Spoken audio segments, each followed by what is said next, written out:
When he tries to sleep, the rumbling comes. Down the stairs and out the front door. He expects to see some futuristic machinery ripping out the roots of trees. It's a journey of a family. You're the one for me. Oh, my darling. That loses everything and is forced to start again. Stumbling, crawling, and racing. I somehow managed to keep on fingers, reaching, grasping, everything's happening through.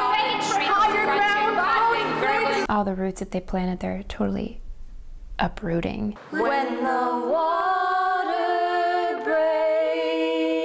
breaks, we can't run. I'm both a storyteller, and also the main other part that I play is a man named Noah. Noah is a fisherman originally, or a man very connected with the water. And he also has sort of a wandering soul. He has a hard time staying in one place. Just passing through, actually.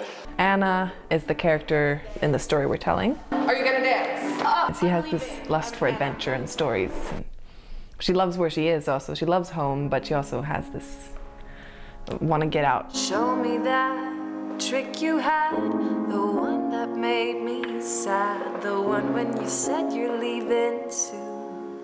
I'm playing Iris, who is really curious and rambunctious, and she has this beautiful impish curiosity to her, and she plays with the audience a lot. Her breath lulls him like the ocean, and through her skin he feels my heartbeat. The story of the play has to do with a big loss that family suffers. So that's a huge thing. How it affects them differently, and how do you move on? If that's what she says, she hasn't remembered this. Working with David, giving us dramaturgical insights. That's an interesting thing to think about. She taps her to say, tell me the story.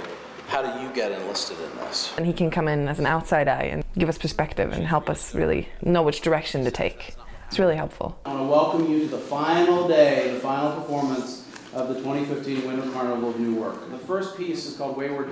It's a new musical in development. When David invited us to bring it here for the Winter Carnival, we had, at that point, been working on these songs for about a year. That was kind of a surprise also. We hadn't really, it wasn't that together as a piece, you know. I tried to write a scene. I think that was one of the first times that I tried to put it together to actually make someone else be able to understand what the story was.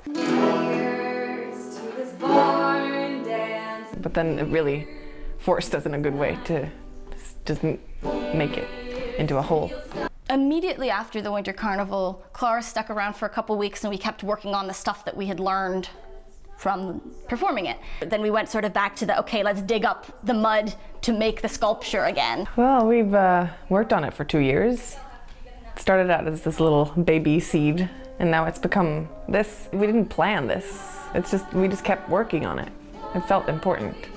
It's an important story to tell, I think, and we can all recognize something in this. Stage directions, long silence, sound of water. I think as storytellers, we're more setting up the question and keeping a question going, and hopefully by the end, the audience and we can figure out an answer. I think it's hopeful because we really want people to see our piece and be thankful for what they have in the present. Thankfulness and graciousness are some of the most important things you can have in your life. And the gratitude that we feel at being so welcomed and given this opportunity, and that we are hoping that this piece can be an offering.